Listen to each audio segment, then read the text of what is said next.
compañeros, esta noche estamos reunidos acá. En primer término quiero saludar y felicitar el trabajo que ha venido desarrollando durante muchísimos años, un viejo y querido compañero suplente desde las primeras horas con nosotros. Digo, si bien hay otro compañero que también es suplente, pero quiero hacer un homenaje a mi compañero viejo conocido, Mario Lista. En primer término, por habernos recibido, está siempre la casa a la disposición de la Unidad Popular, a disposición de las fuerzas sociales, a todo aquello que signifique luchas populares.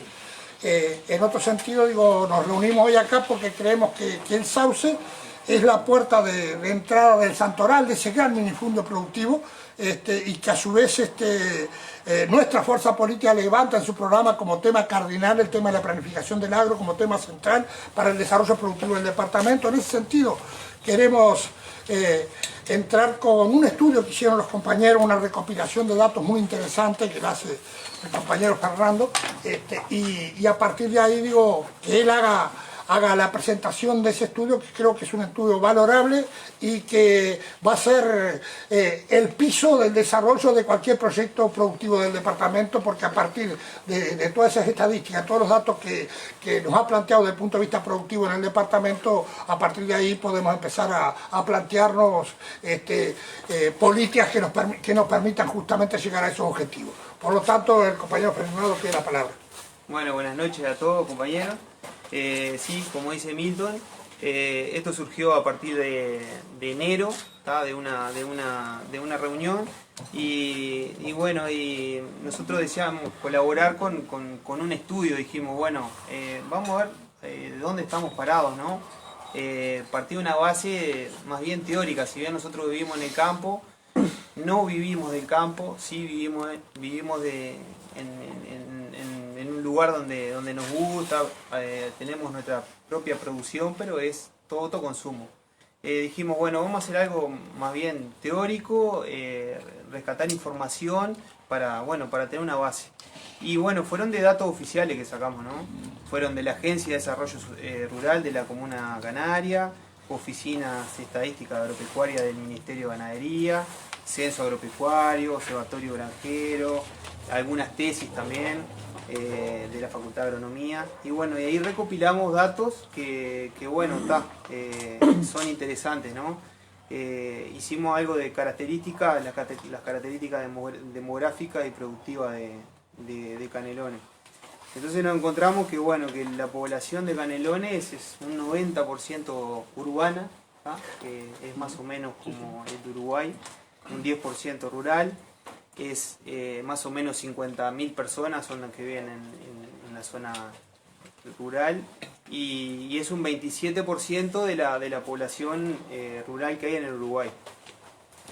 Con respecto a la explotación agropecuaria, son 7.790 que hay, 5.536 pertenecen a productores familiares, de los cuales el 90% tienen menos de 90 hectáreas, o sea que son chacras chicas, y casi la totalidad reside en el predio, que eso es importante, residen en el predio, ¿tá?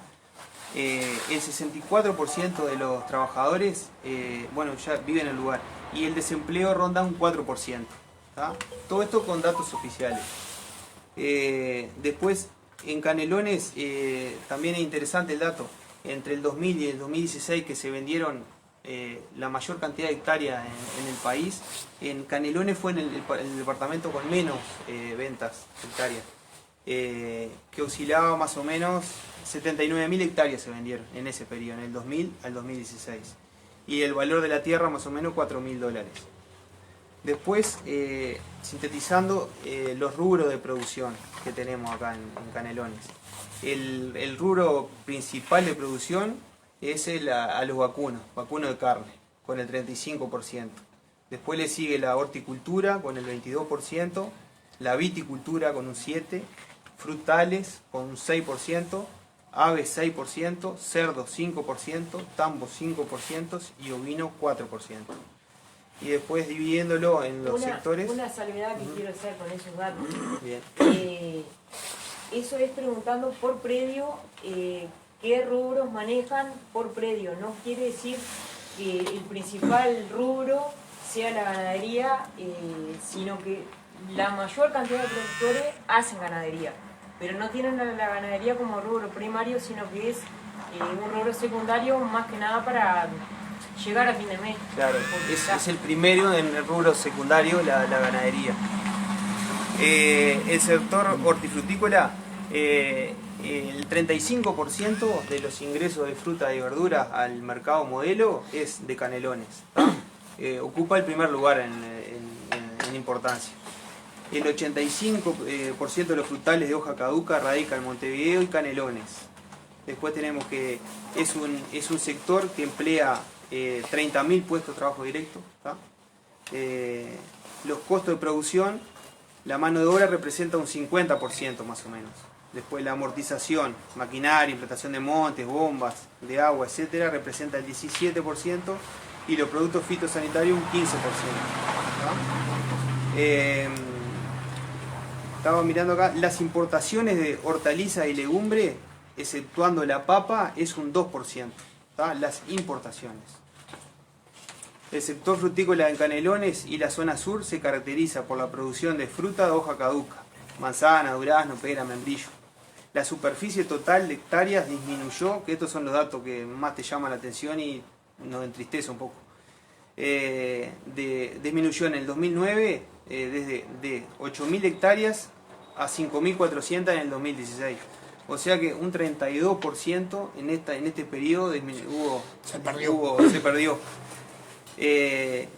Lo lidera la manzana, en Canelones la superficie son 2.600 hectáreas de manzana, durazno 1.300, pera 767, ciruela 252, el membrillo 169 y el nectarino 159. El nectarino es el pelón. Según su destino, el mercado como fruta fresca representa el 85%.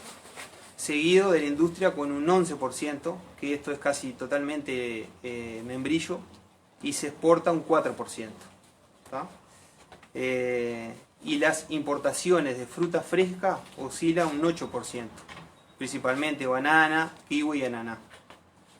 Después nos vamos este era el sector de hortifruticultura. Ahora nos vamos al sector de la viticultura. La viticultura también, otro sector en disminución. La superficie de viñedo bajó de 8.000 hectáreas en el 2009 a 6.700 en el 2016, un 16%. Existe más o menos unos 1.000 productores de uva en el país y Canelones concentra el 72% de los mismos. Casi la totalidad de la producción es para elaborar vino, el 97%, y el resto se comercializa como uva de mesa. De las 190 bodegas existentes en Uruguay, 107 están en Canelones. Más de la mitad de las mismas producen menos de 250.000 litros al año.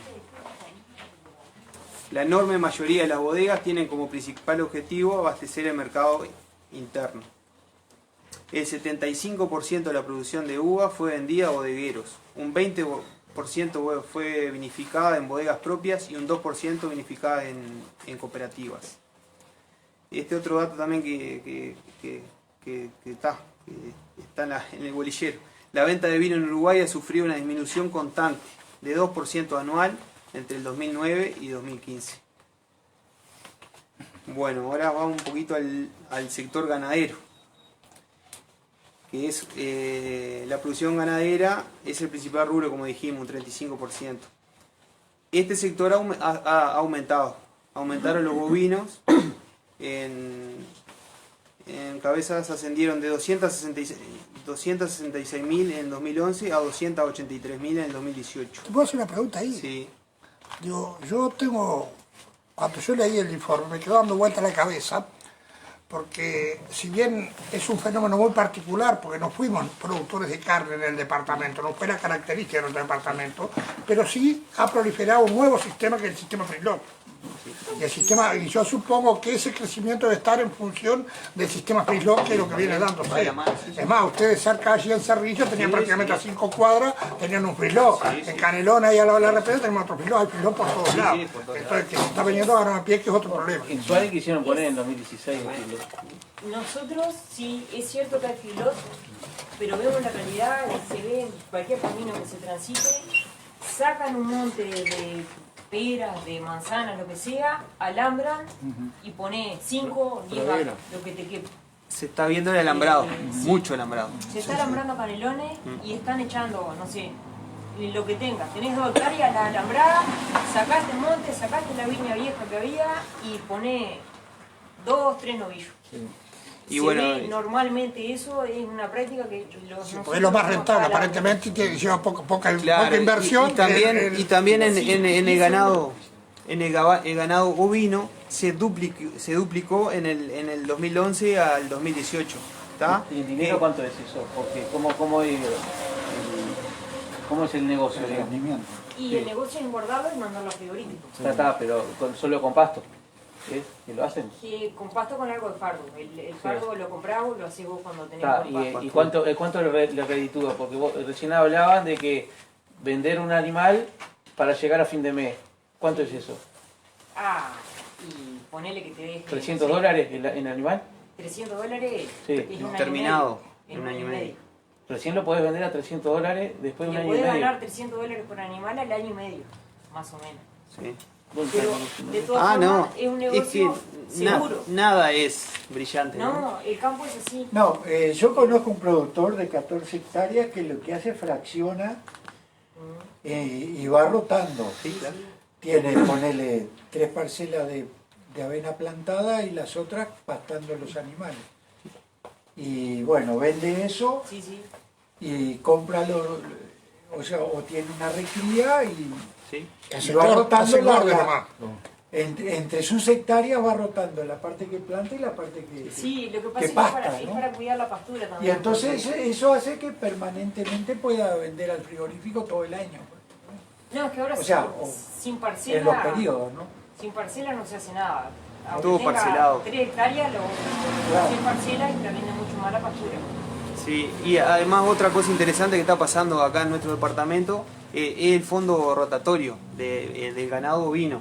Entonces vos tenés un pedacito de campo, te asociás con otras personas, con la gente del fondo, y ellos te dan 6 ovejas madres, y un carnero que te lo va Está sirviendo gestando, permanentemente. ahí va. Y entonces, tenés el plazo para devolver 6 hembras más, creo que son 3 años. Entonces vos podés tener una majadita de ovejas sin plata, vamos a decir, ¿no? Y eso está, después ya tenés unos corderos, podés vender alguno para consumo propio, y es una buena medida, y además se está implementando cada vez más gente de todo el Uruguay se está haciendo de ese grupo. Y es muy interesante Es lo que se está interesante. haciendo. Sí, sí. Y es Canelones Ahora en la parte de vacunos, todos los chicos que tienen 8 o 10 animales, normalmente caen en manos de un tercero, que es el que tiene los permisos para llevar al frigorífico. Ellos no pueden llevar directamente. Claro. Tienen que Sí, sí, cumplir. porque- Van a través de un tercero, en la mayoría de los casos. Hay gente que a su vez ya tiene todos los permisos otorgados, que el se COS y llama- todo eso. Claro, y La guía. una cosa que nosotros le pusimos en el informe que es importante, mucha gente que es jubilada, ¿tá? Jubilada de la caja rural, ya no podés tener animales a tu nombre. Es increíble eso. Entonces vos estás jubilado de la caja rural, no podés hacer mucha fuerza, no podés plantar porque no te da tu físico, podés tener algunos animales, pero no podés tenerlo registrado, no podés comercializarlo. Entonces, ¿qué haces? Se lo das en comodato a otra persona, se lo da a otro tercero para que lo pueda comercializar. Y es injusto eso. No, sí será injusto que a su vez esa persona tiene que sobrevivir con una jubilación de 13.000 pesos, Claro. liquidado la columna, torcido, de los fríos, de los soles. Lamentable. Sí. Es lamentable lo que le Haciendo pasa. ese ejemplo, en la otra campaña electoral, nosotros vamos siempre a visitar un grupo de productores orgánicos en Estación Pedrera. Entonces, creo que Vicente estaba también. Fuimos a visitar un montón de vecinos, había una serie de compañeras, de vecinas, productoras que producían plantas aromáticas, después las envasaban, las vendían, habían otros que habían entrado en unos grupos y bueno, producían tomate orgánico, cebolla. Y fuimos a visitar una señora que plantaba zapallito de tronco. La señora estaba sola, en ese momento llegamos, estaba tirada abajo del camión haciendo de mecánica, una señora de unos 60 años. Y nos ponemos a conversar, resulta que tenía un hijo que había tenido diálisis, se le había muerto hacía poco tiempo, tenía la quinta que era un sueño, y la gran preocupación de esa señora era que le obligaban a vender el camión y el tractor porque estaba jubilado y no podía usarlo, no podía tener el tractor y un camión en el predio, porque significaba que lo estaba usando y que estaba trabajando cuando ella se había jubilado. Entonces dice, yo con la jubilación rural, con los aportes que hice en mi vida, gano 2 pesos. Si hago esto, me tengo que morir de hambre. Tengo toda la tierra y yo jamás, dice, arrendaré la tierra para plantar soja transgénica. La mujer dice, jamás en mi vida arrendaré esta tierra. Entonces tenía esa gran preocupación, si que le sacaran la jubilación o seguía arreglando y seguía trabajando ella. Eso fue una cosa que me pasó, que me quedó grabado, porque era una señora ya entrada en años, que había quedado viuda y que se le había muerto el hijo porque el hijo tenía problemas renales, estaba con diálisis y bueno, tuvo mucho tiempo hasta que falleció. Y estaba ella sola, y estaba preocupada por eso, y nos quedamos, además, se fueron todos y yo me quedé hablando con la señora porque estaba tan enamorada de su tierra, y sabía lo que estaba, tan informada de lo que sabía en su entorno, y ella estaba aferrada a eso y decía, jamás voy a arrendar la tierra para que se venga a plantar algo que me va a destrozar la tierra y que va a envenenar al resto de los vecinos. Simplemente eso como ejemplo, digo, porque también me parecía, digo, que era interesante, digo, que hay restos del punto de vista, digo, de valores en la gente en cuanto a la querencia y a su arraigamiento con el suelo.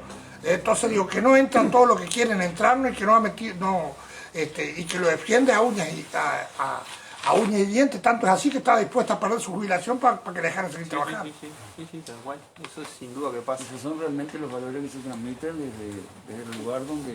Y lamentablemente se van perdiendo, ¿no? Porque cada vez tenemos menos población rural, ¿no?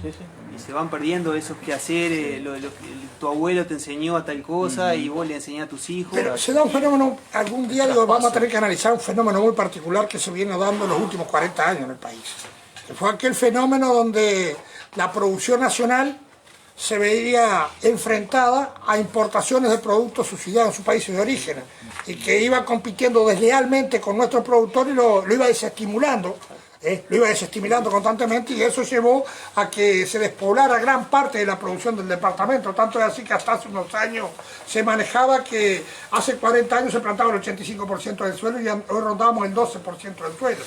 Eso hacía que fuera desproceso política que se desarrollaron para la despoblación del campo, porque había otro proyecto de país y era de concentración, grandes bolsones de tierra.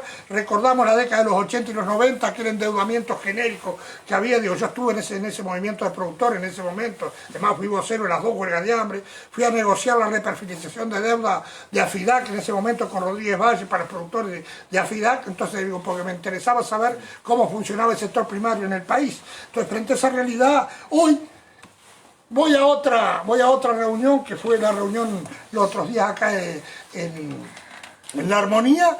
Había alrededor de 150 productores preocupados realmente porque el problema que tenían era que todos los camiones que ellos tenían para trasladar su mercadería, ir a la feria o distribuir en los distintos comercios, tenían que pasar por un examen o por un concretec de eso, y que le cobraba. Un productor se llevó y dice, pero yo mi camioncito, un camión que tiene 50 años, es un camioncito viejo, pues no puedo tener otra cosa. A mí me cobran 8.000 pesos por cada revisación que le hace, cada test que le van a hacer a ese camión. Dice, mientras que a esos camiones que valen $150.000, valen $100.000, que andan destrozando la ruta, cargados de tronco, pagan apenas 4.000 pesos.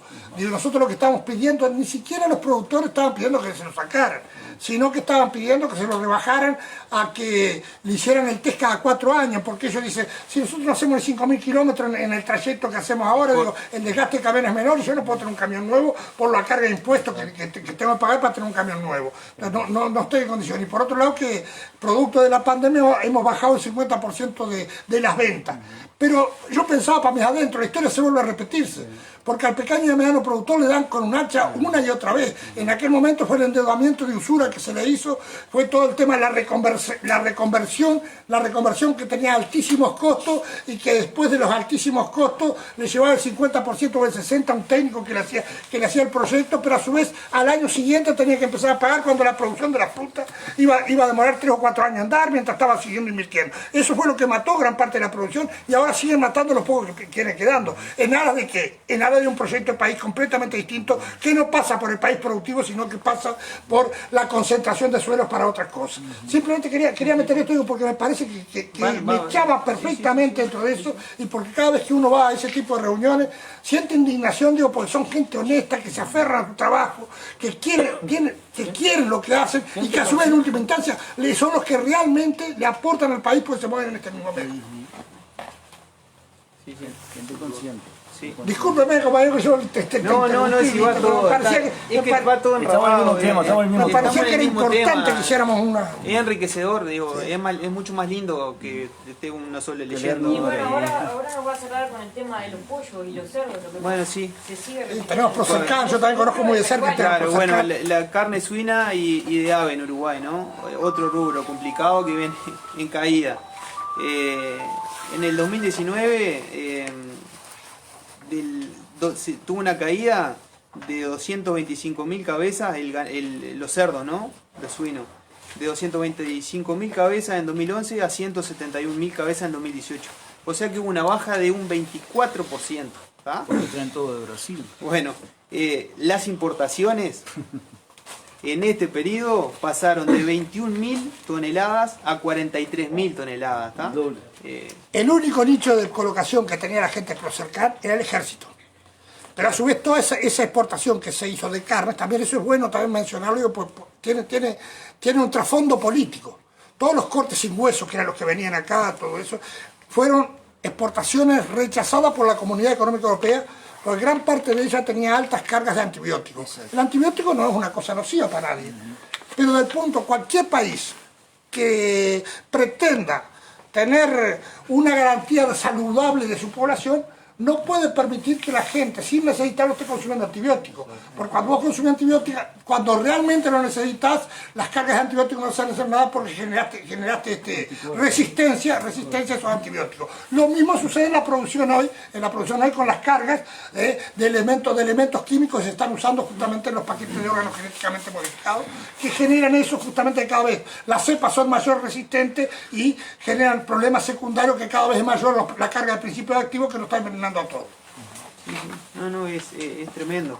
Bueno, entonces las importaciones se duplicaron, ¿tá? Y las exportaciones cayeron de 14 toneladas a 1, ¿tá? Cayeron abruptamente. Sin embargo, el consumo interno creció de 11 kilos a 16 por habitante, ¿tá? Por el precio, al importar. Por el precio, la carne de vaca tenés claro. que... Antes comer cerdo era para ricos, ¿no? Ahora, bueno, estamos comiendo más cerdo, pero claro, se está importando más. La calidad de cerdo que comemos y no, claro. Y los productores acá de cerdo... Totalmente. Sí, claro, la mandíbula. De gusto. Bueno, pero está por ejemplo, ya en una de las ollas populares de Suárez conseguían gratis donaciones de gallinas. Gallina de criadero. Claro, la sacaban. La Lego. Sacan de La criadero. sacan de criadero. ¿No? En lugar de pollo, gallina. Sí, pero son las que sacan del criadero que ya no porque bajan cada- la dejan producción. la postura. Dejan la postura, bajan la postura y las cambian, cada poco las cambian. Cada año y poquito, ¿no? Ese tipo de gallina. Creo que son, ¿cuánto? 20 meses de La regalan. producción. 20 meses. Creo La 20 regalan meses y la No sacan. la dejan más, pero ponerle que no mucho más de un año. Esas gallinas o las regalan o las venden Sí, a sí, muy sí. bajo precio. Ojo, 30 la pesos la gallina. gallina esa de producción, ¿no? Uno en nuestra chacra la puede tener 2 años, 3 años y van a seguir dando huevos, van a tener la cáscara más suave, pero bueno, más. Después con la carne de ave, esta sí bajó más todavía, ¿no? Seguimos bajando todo el rubro de producción. Tuvo una caída de 68.000 toneladas en 2012 a 28.000 en 2019. O sea, un 58% tuvo de caída, ¿no? Son números que asustan. Mientras las exportaciones de ese periodo pasaron, las exportaciones de 15 toneladas, de 15.000 toneladas, pasaron a 1.252 toneladas. O sea que bajó en las exportaciones también. Es todo caída. El consumo interno de carne de ave cayó de 16 a 8 kilos por habitante. Bajó la mitad también, por el precio bajó. El presidente de la Asociación de Fasoneros de Pollo, que nuclea casi toda la totalidad de los fasoneros del país, dijo en una entrevista en el 2018 que el ingreso de carne de cerdo atenta directamente contra la carne aviar, porque el cerdo es el competidor más cercano para los productos de pollo. Y es cierto. Y agregó eso que se da por la importación de carne, ¿no? Y bueno, y después tengo algunos datos del tambo que no sacamos, no pudimos sacar, pero también vienen en descenso. Y algún datito de la apicultura, que bueno, hay 177 productores y 23.000 colmenas de canelones, lo que representa un 4% del total de las colmenas del país, ¿no? Que también cada vez están quedando apicultores más grandes y los chicos van desapareciendo. Eso se da en casi todos los rubros canelones, ¿no? Es una cosa que... Y eso ha sido parte de la política de estos últimos gobiernos de concentración de riqueza, en todos los aspectos. En todos los aspectos. Todos los aspectos. Sí, en los campos. El mismo problema pasa con los Una papeles. almacén hasta- El mismo problema pasa con los papeles. Que viola todo política de mercado, porque siempre en ese rubro la característica fue por oferta y demanda. Hoy hay oferta o hay demanda, ya el precio son menos de 50 paperos los que producen la papa en Uruguay, toda la papa en Uruguay. Está extremadamente concentrada, se reúnen entre ellos, fijan el precio de la papa y ya no importa si el mercado hay, si hay oferta o si hay demanda, cuesta lo mismo. Es cierto. Entonces esa es otra de las características que se viene dando, que es la negación incluso del neoliberalismo. Manejan todos los rubros así, oferta y demanda. Y después tengo algo, no sé si queda algo de las propuestas, no sé Sí, cómo dale estamos de todo, tiempo. todo, más. Seguimos en el intercambio. Todavía tenemos el intercambio y está bueno. Y bueno, que esto va todo también con va de la mano una reforma agraria, ¿no? El ser humano debe tener derecho, como todo animal que nace en el planeta, de vivir y ser parte de un ecosistema. Actualmente, y en nuestro país, no todos cuentan con ese derecho. Se debe asegurar que toda persona que quiera una porción de tierra pueda acceder a ella. La misma debe ser fértil y tener una fuente de agua limpia. Y acá hacemos una introducción a la agricultura familiar, ¿no? Promover la producción familiar. La agricultura familiar tiene la potencialidad del respeto por el medio ambiente, es lo que hablábamos. Es una forma de vida y posee una cultura transmitida de generación en generación. Por el contrario, del agronegocio, que percibe la mayor productividad y rentabilidad, buscando variedades más comerciales en detrimento de la biodiversidad. Bueno, actualmente los pequeños productores tienen que vender al comisionista, ¿no? El comisionista se lleva un porcentaje y además se lleva la tajada más se lleva importante. así un 15% más o menos. Pero no corre riesgo. Y no corre riesgo y además el productor a veces se lleva toda la producción y vuelve. Sí. También no se vendió. También lo vi en la cámara. Es duro.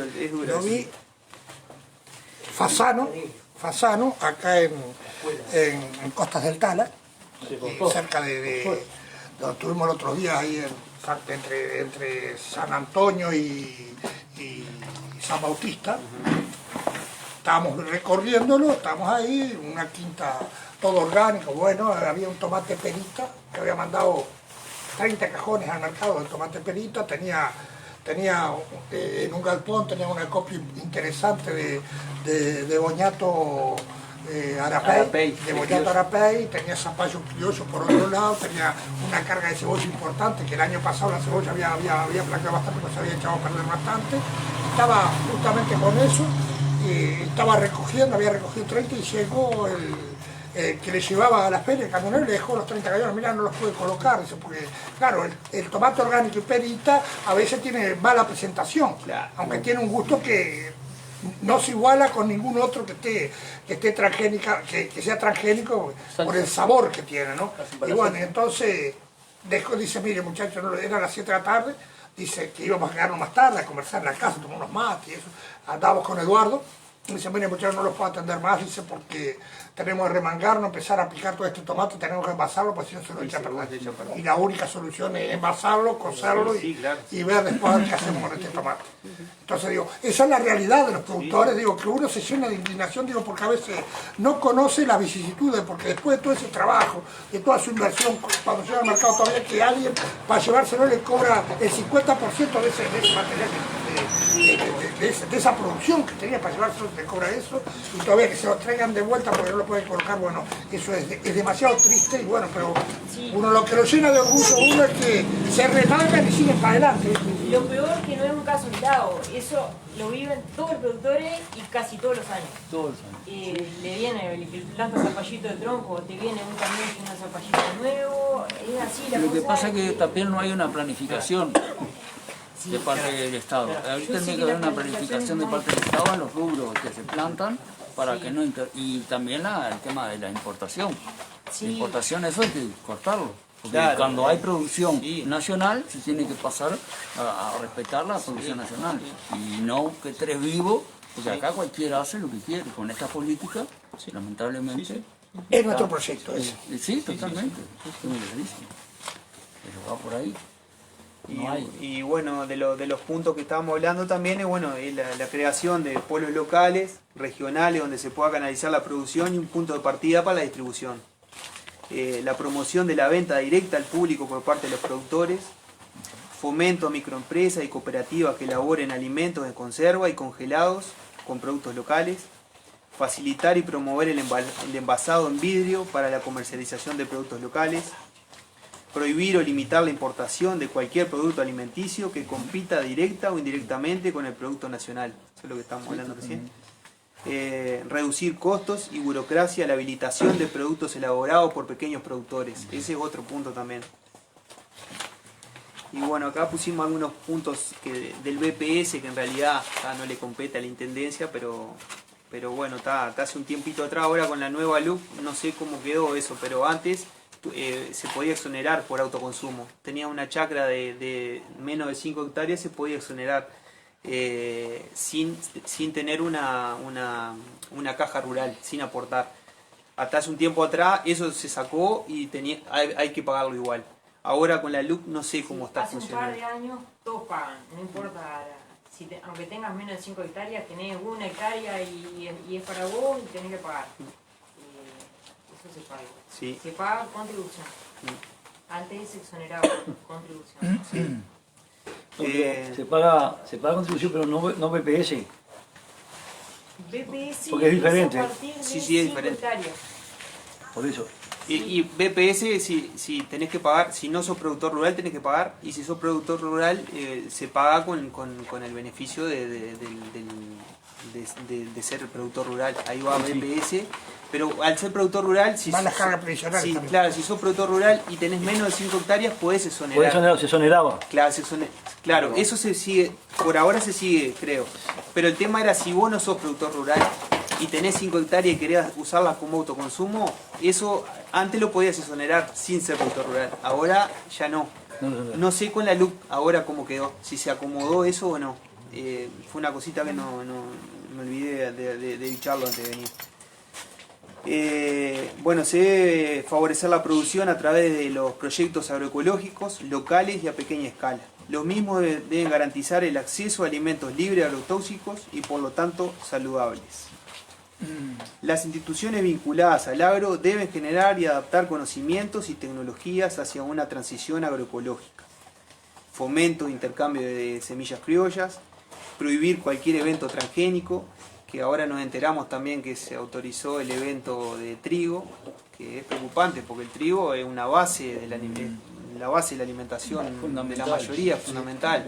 Si se autoriza para analizar, bueno, hay que estar ahí expectante, pero son malas El noticias. problema es que cuando se autoriza para analizarlo, generalmente Ya se dio el paso.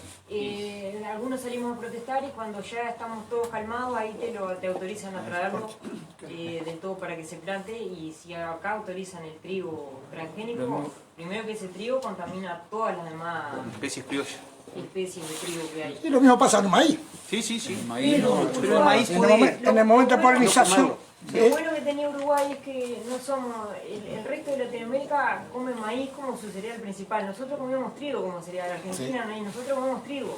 Todo en base a trigo, pero fideos, vos pan, todo. no encontrás más harina de maíz de que no sea transgénica. Ah, no. Claro, y ahora si nos ponen el trigo transgénico también, vamos a comer transgénico en el 70% de nuestra alimentación. Pero el maíz transgénico eso se lo das a los animales y por coartada se lo comes también. Porque También. si vos consumías algún animal que consumió eso, entonces... Pero estamos una de las en una características roja. del maíz transgénico es que pierde capacidades nutritivas y nutricionales. Sí, claro.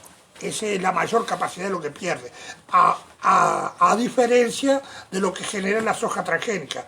La soja transgénica es altamente nociva para el consumo humano, porque destruye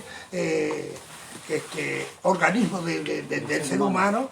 Concretamente, digo, hay un estudio hecho por la Universidad de la República de Amigos de la Tierra en el 2014 sobre cuando se hacen los análisis, dice que muy pocas horas, si se alimenta un ratón de laboratorio que tiene el mismo metabolismo que el ser humano y que es transferible a toda la biodiversidad, incluido el ser humano, en muy pocas horas muere la célula Sertoli, que es la generadora del espermatocito precursor del espermatozoide, lo que quiere decir que deja estéril al macho de todas las especies.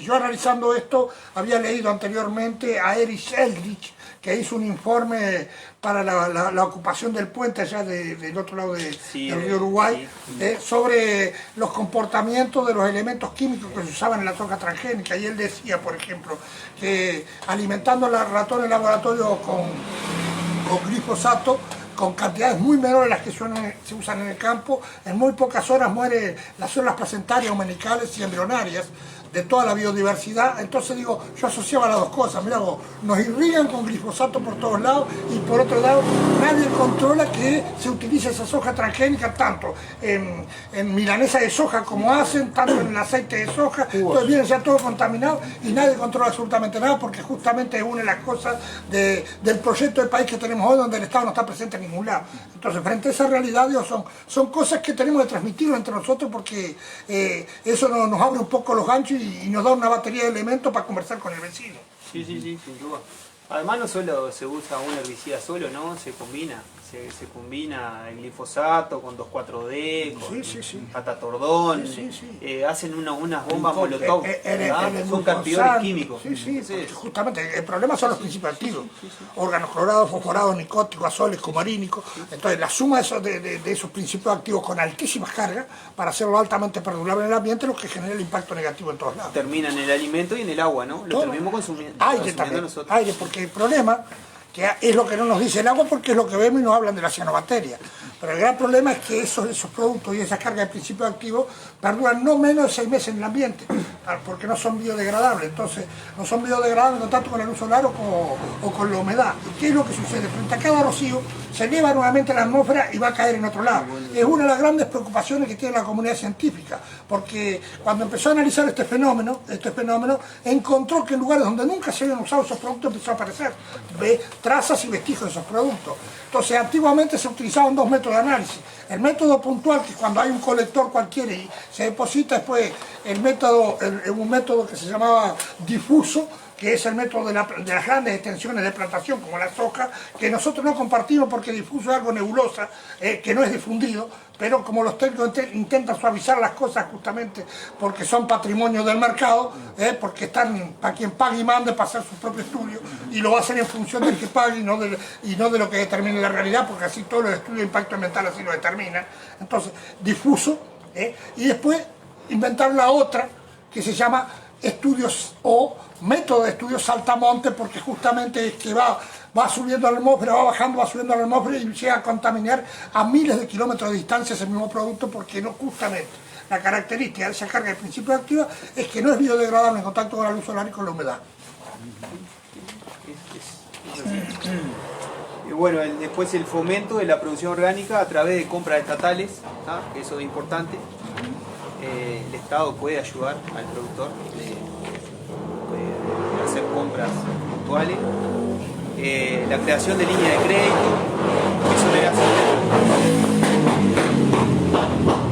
exoneración de tributos, reducciones de aporte al BPS a los participantes en la producción y procesamiento de productos orgánicos, alertar a la población sobre los riesgos potenciales de consumir alimentos con agrotóxicos y facilitar el acceso a información sobre residuos de pesticidas que pueden contener los mismos.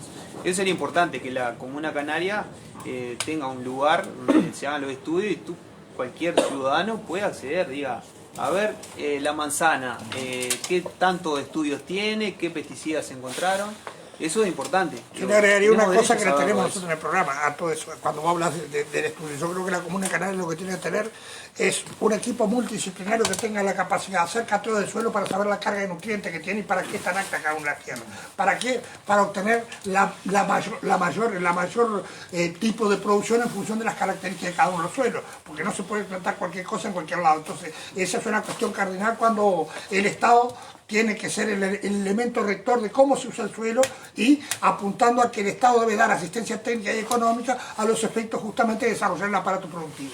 Sí, acordate, Milton, que también se hizo el año pasado, no el otro, el POT, el planeamiento territorial, ¿no?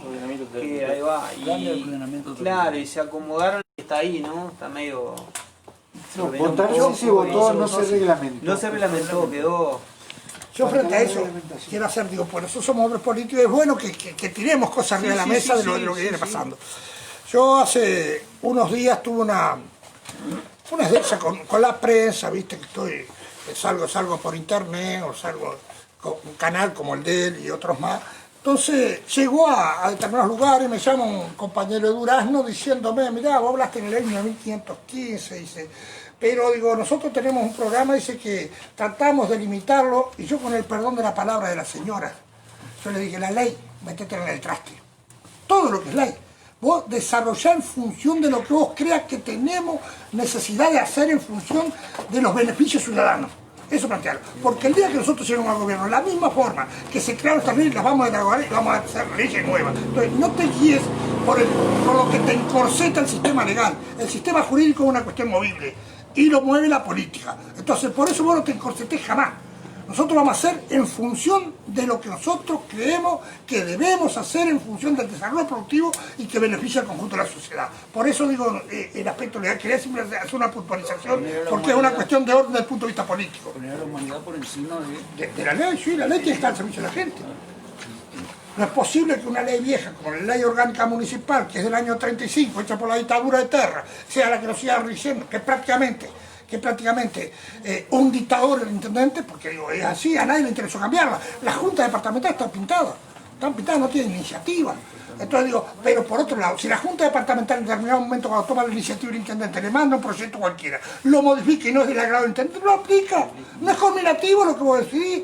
Entonces digo, es así. Es más, del punto de vista constitucional, es violatorio la integración de la Junta. Y lo más antidemocrático, en un partido que está, en un país donde está dividido en cuarto, en quinto o en sexto las fuerzas políticas, no es posible que el partido mayor en la Junta Departamental se lleve 16 votos en 31.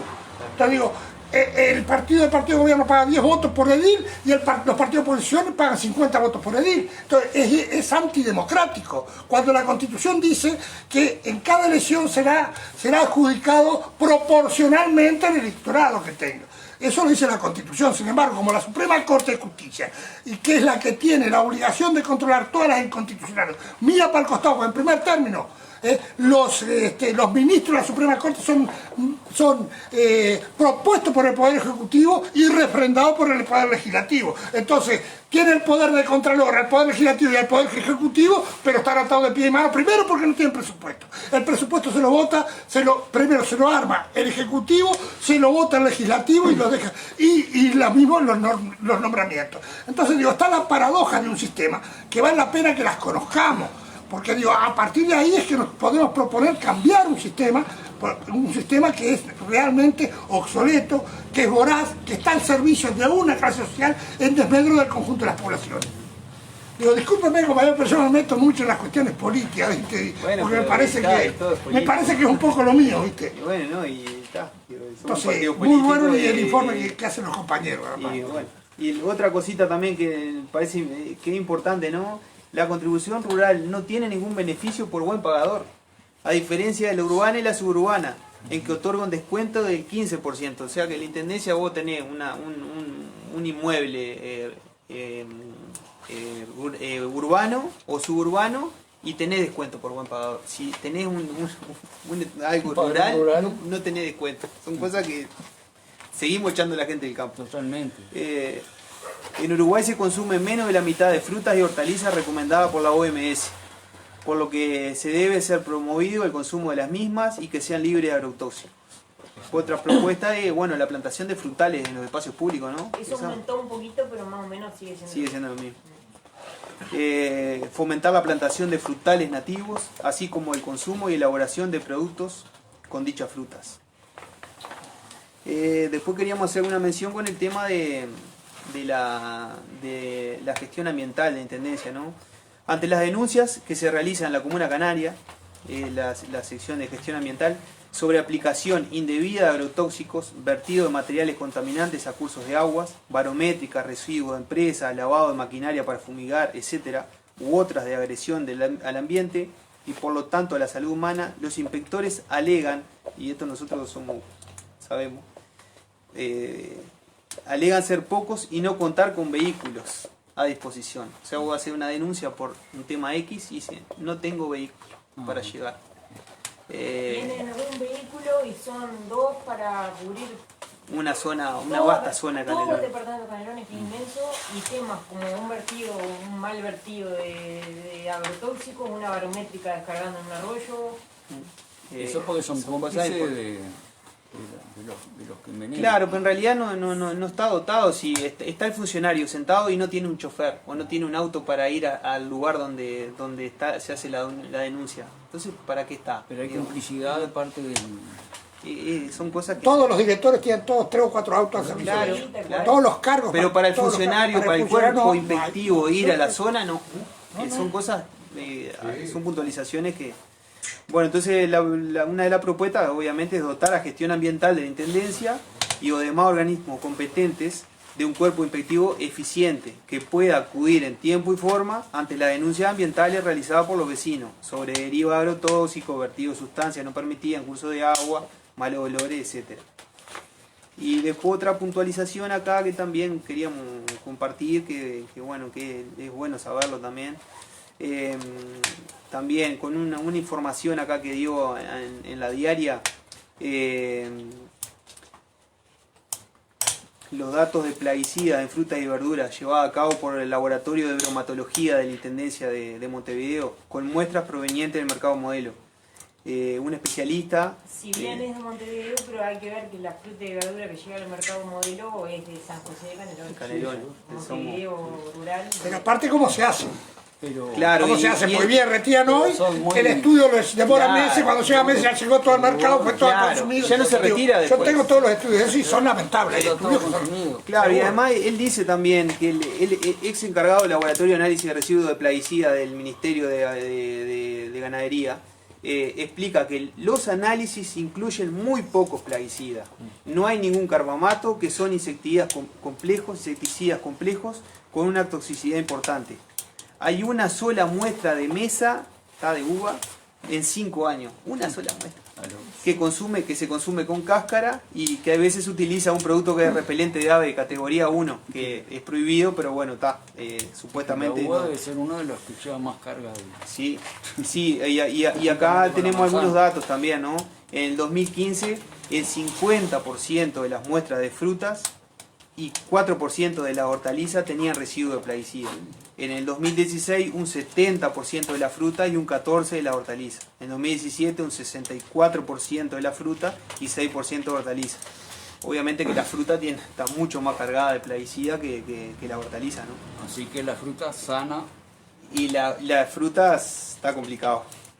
Y además también existieron muestras que contenían plaguicidas no autorizados en Uruguay.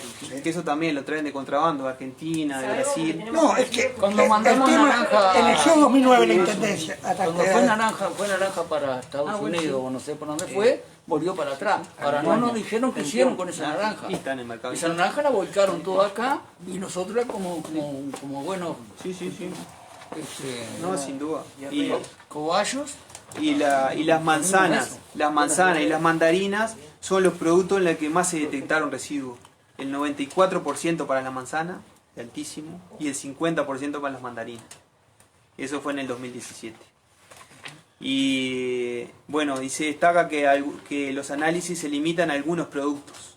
Hay vacíos de información y oscilaciones importantes en el número de muestras de año. Digo, hay veces que hacen como una toma como era Dean, Es un viva la pepa. Eso es lo que... Te quiero decir dos cosas. es arbitrario, no es algo Hay ordenado, un es- estudio que hizo la Intendencia Municipal de Canelones, que es una recopilación de todos los estudios que son bastante pobres en los distintos ministerios, pero lo recoge para hacer el GEO 2009, eso lo hizo en 2009. En ese GEO 2009, la Intendencia Municipal dice algunas cosas que son interesantes. Dice, por ejemplo, que el país sabe solamente qué cantidades de productos agroquímicos entran, no sabe ni cómo se usan, no sabe qué se hace con los residuos después de usarlo, no sabe dónde se depositan los envases de esos productos, prácticamente no sabe absolutamente nada porque queda todo liberado.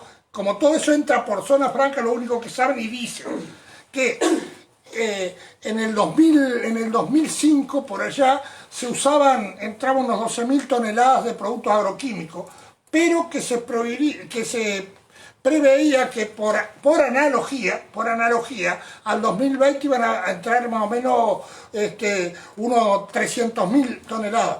Eso implicaba que hasta ese momento se utilizaban aproximadamente 3 kilos por hectárea de productos agroquímicos o fitosanitarios, como le llamaban ellos, porque eran de baja intensidad, cambiando por productos de alta intensidad, de alta perdurabilidad en el ambiente, y hoy se puede analizar que andamos en 33 kilos por hectárea. Sí, sí. Entonces la Intendencia Municipal recopilaba eso de los estudios que había. Entonces digo, nunca controló nada porque no lo quiso hacer, porque o llevaba una política adelante de desarrollo productivo, de volver a la producción de siembra de laboreo, usando la curva de nivel, usando la rotación del suelo, usando la fijación del suelo como elemento de preservación, o te vas a la siembra directa, que son los que te determinan en última instancia los organismos de crédito internacionales a través de las cartas de intención, los stand-by. Porque eso se fue metido así, porque ¿quiénes son? Los dueños del BID, del Banco Mundial y del Banco Italo de Desarrollo. Son las grandes transnacionales que son las filiales de todos esos bancos. Entonces cuando te van a dar un crédito cualquiera sea, y tanto es así que cuando gana el Frente Amplio, la deuda externa del país era 14.600 millones más, unos 3.000 millones, rondaba los 18.000 millones de dólares en ese momento. Hoy rondamos, 15 años después, con un crecimiento constante, según ellos, entre comillas, entre un 7 y un 8% durante 10 años, hoy andamos en 60.000 millones de dólares. ¿Qué quiere decir esto? Que estamos cobrando el prestado. Pero ese préstamo implicaba determinarte qué era lo que tenías que hacer vos para que te lo dieran. Y para que te lo dieran era entregar el territorio nacional para la soja transgénica, para el monocultivo de eucalipto, para las plantas procesadoras de celulosa que ya en el 2009 habían definido en la Comunidad Económica Europea que no podían existir porque tenían todo aquello, lo que fue la ría de Pontevedra envenenada por completo por parte de estas mismas empresas que vinieron acá. Entonces digo, esa es la realidad, y por eso se fueron desarrollando esto, a pesar de que hubieron discursos de muchísimo. Incluso yo recuerdo, antes de ganar el gobierno, a Tabaré Vázquez en Canelones dijo que él iba a solucionar los dos grandes temas que tenía el país en ese momento, que era la planta procesadora de pasta de celulosa en Fragmento, y el tema de la minería a cielo abierto en Naratirí. acá en Tacuarembó, ahí En Mina de Corrales. en Mina de Corral, exactamente. Que eso lo iba a solucionar, lo dijo en Canelones mismo. Entonces digo, fue el famoso doble discurso porque era una de las grandes preocupaciones que estaba habiendo en ese momento. Sin embargo, nada de eso salió, y en todos estos tiempos se fue agudizando, que es tan grave hoy porque está todo pululando en el ambiente. Sí, sí. Y por último, para no aburrir, hablando de los temas de los químicos, la realización de inspecciones intraprediales, estratégicas, sorpresivas y frecuentes, con retiro de muestras de frutas y hortalizas, como una medida eficaz de impedir la producción contaminada llegue a la población. Que es lo que hablamos, porque se detecta el contaminante, el plaguicida en el mercado modelo, pero anda a decirle al vecino que ya está repartida por todos lados, y es difícil dar con ese cargamento. Ya desapareció el mercado. Ya desapareció, entonces hay que tomar las medidas intraprediales, es sorpresiva, y bueno, si se quiere se labra un acta, lo que sea, para darle seguridad al productor también, que no se cambiaron las muestras, pero tiene que ir en el predio. Y bueno, entonces que se respeten los tiempos de espera de cada químico que se use. Y bueno, la aplicación de multa ejemplificante a los productores que ven la normativa. Esos son los puntos más o menos que nosotros vimos y bueno, sin duda que tenemos para... los productores, pero darle veneno a la gente no se puede tampoco. Entonces la única forma de regular eso es intrapredial porque si no se pierde y no... Sí, no Es ir al fondo del asunto. La prohibición de órganos genéticamente modificados y ese paquete tecnológico. Sí, Y volver a la producción orgánica con sí. asistencia técnica y económica desde el gobierno, planificar el agro, definir con meridiana claridad cuánto necesitamos para el mercado interno de frutas, de cebolla, papa, boñato, lo que fuere, cuánto vamos a industrializar y cuánto vamos a vender en estado natural. Pero una vez que planificamos eso, podemos definir otras cosas incluso. Garantizar al pequeño y mediano productor que toda su producción está vendida, ¿cómo? Poniendo eso. Antiguamente se usaba mucho y en lo que más se usó fue justamente en la uva. La uva hasta hace muy poco tiempo tuvo siempre precio de referencia, que antes de llegar a la cosecha se sabía cuánto se le iba a pagar. Entonces no estaba atado a que son elementos perentorios, llegó la cosecha, si no se me apure todo, tengo que vender urgente y pierdo plata. Entonces de eso se trata. Y el Estado tiene que jugar ese papel. No puede retirarse del mercado porque antiguamente... Al libre mercado. Al libre mercado, exactamente, porque digo, el Estado es un instrumento extremadamente pesado, con sueldos enormes que no están acorde con lo que gana promedialmente la población en su conjunto. Entonces, ¿para qué mierda le pagamos tanto sueldo si no son capaces de planificar el desarrollo productivo ni velar por la salud ambiental y por la salud del conjunto de la población? Entonces, de eso se trata. Para eso hay que llevar políticas adelante y un control excesivo sobre el gran capital que su premisa primaria es mayor rentabilidad con menor inversión. Ese es el ABC del asunto. El pequeño productor no tiene más remedio que ceñirse a lo que viene de mercado y a lo que le permite hacer, porque en última instancia lo que está haciendo, usando, aunque él no esté de acuerdo en usar determinados productos agroquímicos, los usa igual porque el mercado le exige y si no, no puede competir con nadie porque es de mala calidad. Es lo que decíamos hoy con ese productor que planta orgánico y que le devolvió todo al mercado porque eso no tiene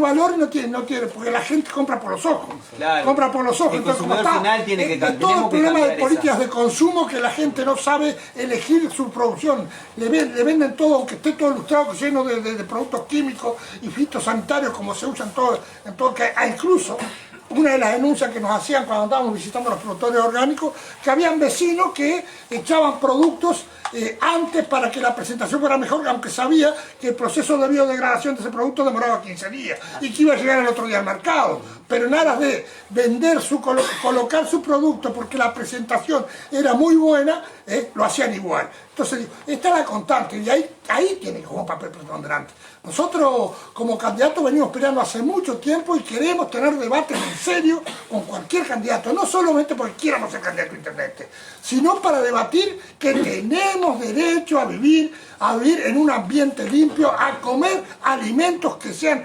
realmente lo que tiene que ser un alimento, que es la capacidad nutricional que nos permita defendernos de la agresividad del medio y a su vez vamos a tener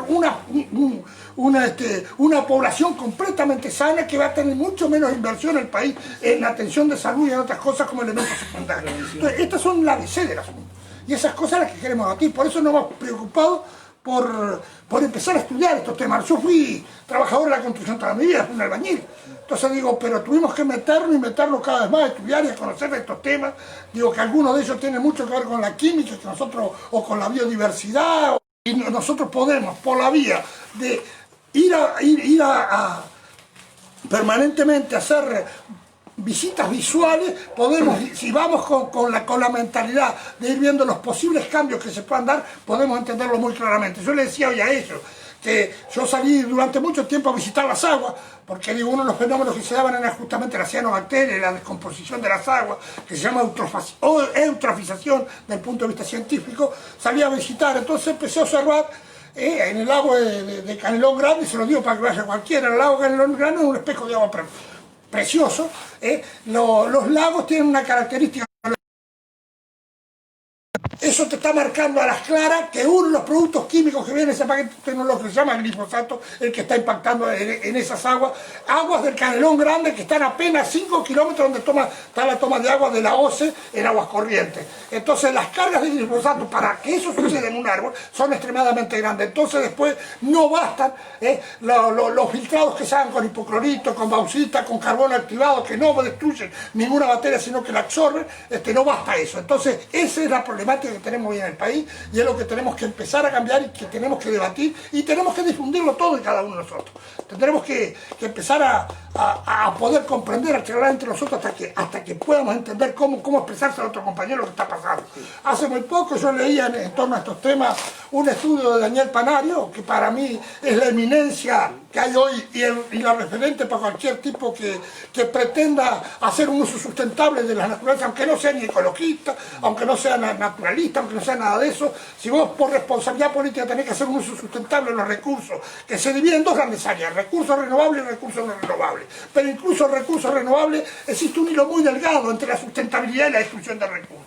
Entonces él decía que las aguas eutrofizadas no se pueden potabilizar y que cuando llegan a la OCE, que hacen los análisis, pueden llegar dentro de los parámetros aceptables en la OCE misma, por carga justamente de lo que mencionamos hoy, de hipoclorito, de bauxita, de carbono, filtro de carbono activado, y llegan dentro de los cánones aceptables. Pero ¿qué pasaba? En el momento cuando entra en un sistema de bombeo, cuando entra en el sistema de bombeo, se empiezan a separar esos productos químicos que se usaron y se forma lo que se llama trilometano. El trilometano es un potente organoclorado que es cancerígeno y teníamos un presidente de la República que era oncólogo y eso es lo que está pasando en el Uruguay y sin embargo nadie lo mencionaba. Entonces digo, nosotros que somos trabajadores tenemos que aprender esas cosas, tenemos que estudiar, tenemos que escuchar a la gente que sabe y también poderlo transmitir porque esos son los fenómenos que se vayan dando, que nosotros ya estamos de vuelta, pero esos gurises son los que van a pagar todas las consecuencias.